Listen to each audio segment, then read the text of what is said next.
2022-оос 2024 оны үйл ажиллагааны тайлан бодлогын төвшөнд хийсэн ажлууд. ГОВ зэргийн сургалтын стандарт. Монгол улсад мөрдөгдөх ГОВ буюу өнгийн бүсний сургалтын стандартыг батлан гаргасан.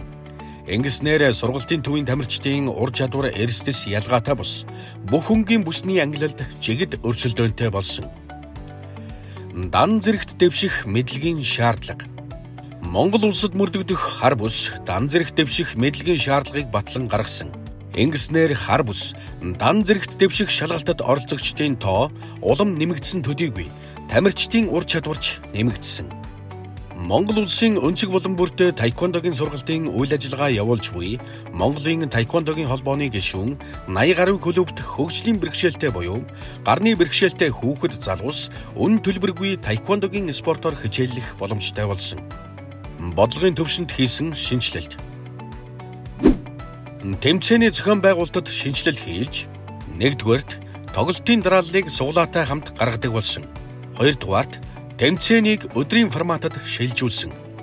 3-р олон улсын форматад нийцүүлэн тэмцээний өглөө хяналтын жинг үздэг болсон. Монгол taekwondo.com сайтад шинжилэлт оруулж, тэмцээний бүртгэл, үр дүнгийн мэдээлэл олон нийтэд харагддаг болсон. Мөн багш нар тэмцээнд тогтмол оролцдог тамирчтай хянах, бүртгэлжүүлэх боломжтой болсон. Өсвөр үеэс дээш насны улсын аварга шалгаруулах тэмцээн зөвхөн А ангиллал буюу хар бүсийн ангиллаар зохион байгуулагддаг болсон. Гадаад харилцаа. Олон улсын хамтын харилцааг өргөжүүлж, бүгд найрамдах Солонгос улсын Гангвон, Чунчон, Жомбук хотын таеквондогийн холбоод болон бусад орнуудтай хамтран ажиллах гэрээг хийж, уулзалтуудыг зохион байгуулсан. Мэргэшил дээшлүүлэх сургалт. Дэлхийн таеквондогийн холбооны дүрмийн шинжилтийн дагуу дасгалжуулагчдад онлайн болон танхим хосолсон хэлбэрээр 9 удаагийн сургалтыг зохион байгуулж, сургалт бүрд 30-аас 70 суралцагч хамрагдсан. Дээр Эрдэнэ болгон олон улсын мастер дасгалжуулагчийн үнэмлэх батламжаа гардан авсан. Дэлхийн таеквондогийн төв Кукивон байгууллагын олон улсын мастер зэрэглэлийн дасгалжуулагчийн сургалтад амжилттай суралцаж, ирээдүйн таеквондо клубын багш дасгалжуулагч Дээр Эрдэнэ болгон шалгалтаа амжилттай өгсөн байна. Батламжийг Кукивон байгууллагын Монгол улс дахь суурин төлөөлөгч Хо Иньон Улаанбаатар Open тэмцээний үеэр гардуулан өгсөн. Дэлхийн таеквондогийн холбооны дүрмийн шинжилтийн дагуу шүүгчдэд танхимын онол болон практикийн сургалтыг 4 удаа зохион байгуулж, мэдлэгийн шалгалтыг авч 30 орчим С зэргийн болон Монгол улсын шүүгчтэй болсон. Бүгд найрамдах Солонгос улсын үндэсний биеийн тамирын дээд сургуулийн сургагч багш нарыг урьж авчирн нийт тамирчдад дулаан болон таеквондо пүмс сургалтыг зохион байгуулж, сургалтад 100 гаруй тамирчид оролцлоо. Хар бүс дааны шалгалт. 2022 онд 6 удаагийн шалгалтыг зохион байгуулж, шалгалтыг Кукивоны Монгол дахь суурин төлөөлөгч Хур Иньон авч, шалгалтад нийт 222 тамирчин оролцож, хар бүс буюу элит ангиллалд дэвшсэн. 2023 онд 7 удаагийн шалгалтыг зохион байгуулж, шалгалтыг Кукивоны Монгол дахь суурин төлөөлөгч Хур Иньон авч, шалгалтад нийт 627 тамирчин оролцож, хар бүс буюу элит ангиллалд дэвшсэн. 2024 онд 5 удаагийн шалгалтыг зохион байгуулж, нийт 450 тамирчин оролцож, хар бүс буюу элит ангиллалд дэвшсэн. Мэдээлэл зөвлөгөө.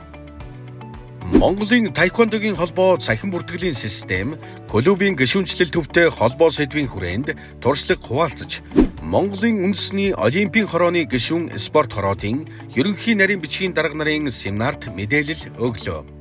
Эрүүл аюулгүй орчинд тамирчид бэлтгэдэг жишг спортын төрөл таеквондогийн спорт зорилттой жилийн хүрээнд Монголын таеквондогийн холбооноос Улаанбаатар хотод үйл ажиллагаа явуулж буй сургалтын төвүүдийн орчин үйл ажиллагаатай Монголын таеквондогийн холбооны ерөнхий нарийн бичгийн дарга Төмөн Жаргал биечлэн танилцаж заавар зөвлөгөө өглөө. Таеквондогийн спортыг олон нийтэд сурталчлах. Таеквондогийн спортыг олон нийтэд сурталчлах үүднээс нийтийг хамарсан таеквондо сурталчилгаа зохион байгуулж, 2022 онд 5 удаа, 2023 онд 4 удаа, 2024 онд 5 удаагийн үзүүлэх тоглолтыг Сүхбаатарын талбай, спортын төв ордон болон арга хэмжээнүүд дээр үзүүлсэн. Таеквондогийн спортыг олон нийтэд сурталчлах, олон нийтийн сүлжээндх шууд дамжуулалтыг тэмцээн бүрд Монголын үндэсний олон нийтийн радио, телевиз болон лайв ТV-тэй хамтран зохион байгуулж 2022 онд нийт 69850 үзэлт, 2023 онд 68538 үзэлт, 2024 онд эрс өсч 144800 үзэлттэй болсон байна. Дотоодын тэмцээн уралдаан. Монголын таеквондогийн холбоо 2022 онд дотоодын нийт 7 тэмцээнийг зохион байгуулж, тэмцээнд нийт 3093 тамирчин оролцсон байна. Үүнээс гадна аймгийн аварга шалгаруулах тэмцээн болон бүсийн аварга шалгаруулах тэмцээнүүдийг зохион байгуулсан. Монголын таеквондогийн холбоо 2023 онд дотоодын нийт 14 тэмцээнийг зохион байгуулж, тэмцээнд нийт 6933 тамирчин оролцсон байна. Үүнээс гадна аймгийн аварга шалгаруулах тэмцээн болон бүсийн аварга шалгаруулах тэмцээнүүдийг зохион байгуулсан. Монголын таеквондогийн холбоо 2024 онд дотоодын нийт 13 тэмцээнийг зохион байгуулж, тэмцээнд нийт 8203 тамирчин оролцсон байна. Үүнээс гадна аймгийн аварга шалгаруулах тэмцээн болон бүсийн аварга шалгаруулах тэмцээнүүдийг зохион байгуулсан. Олон улсын тэмцээн. Монголын таеквондогийн үндэсний шигшээ багийн тамирчид 2022 онд Аз ТV-ийн аварга шалгаруулах тэмцээн болон Гран-при тэмцээнүүдэд оролцож 9 медаль, 2023 онд Дэлхийн аварга шалгаруулах тэмцээн, Гран-при тэмцээнүүд, Ханчжоу Азийн наадам, нээлттэй тэмцээнүүдэд оролцож 11 алт, 5 мөнгө, 8 хүрэл, нийт 24 медаль. 2024 онд Аз ТV-ийн аварга шалгаруулах тэмцээн, Гран-при, Парис 2024 Олимпийн наадамд оролцож 5 алт, 4 мөнгө, 1 хүрэл медаль, нийт 10 медалийн эзэд боллоо. Бүгд найрамдах Солонгос улсад зохион байгуулагдсан 27 дахь удаагийн цэргийн Дэлхийн аварга шалгаруулах тэмцээнээс үндэсний шигшээ баг алдар спорт хорооны тамирчин Ган Тулгын энх баяр хүрэл медаль хүртсэн. Бүгд найрамдах Солонгос улсад зохион байгуулагдсан World Taekwondo Octagon Diamond Game тэмцээнд үндэсний шигшээ багийн тамирчид оролцож 2 хүрэл, 3 хүрэл медалийн эзэд болсон. Парис 2024 Олимпийн наадам. Монголын пара таеквондогийн үндэсний шигшээ багийн тамирчин Хөдөлмөрийн Баатар Уланбаярын Сүрэнжав, Монгол улсын гавьяа тамирчин Сүхбаатарын одонт Ганбаатарын Болор Эрдэнэр Парис 2024 Паралимпийн наадамд оролцох эрхээ авч оролцож, Хөдөлмөрийн Баатар Уланбаярын Сүрэнжав аваргын алтан медалийг хүртэж, Монголын анхны Паралимпийн аварга эмэгтэй болж, Монгол улсын гавьяа тамирчин Сүхбаатарын одонт Ганбаатарын Болор Эрдэнэ мөнгөн медаль хүртсэн байна. Парис 2024 Паралимпийн наадамд баг тамирчтай амжилттай оролцуулсан багш дасгалжуулагч Наран Чимгийн Эрдэнэбаатар, Дорж Жансангийн Батнасан нар Монгол улсын гавьяат дасгалжуулагч цол хүртсэн. Монголын таеквондогийн холбоо оны шилдгээр шалгарав.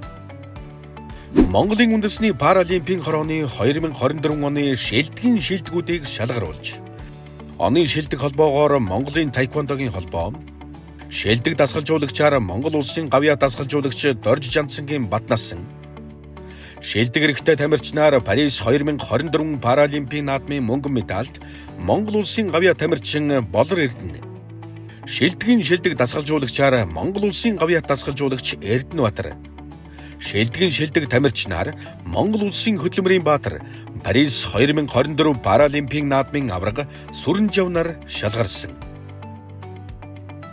2024 онд хийж хэрэгжүүлсэн ажил, зөв менежмент, сахин бүртгэлийн систем, тамирчдынх нь ТЭВ Дэлхий Олимпийн наадамд үзүүлсэн амжилтыг үнэлж, Бүртээч он 2024 наадмын оны шилдэг холбоогоор шалгарсан. Мөн түүнчлэн оны шилдэг Паралимпийн тамирчнаар Монгол улсын Хөдөлмөрийн Баатар Парис 2024 Паралимпийн наадмын аварга Сүрэнжав шалгарсан.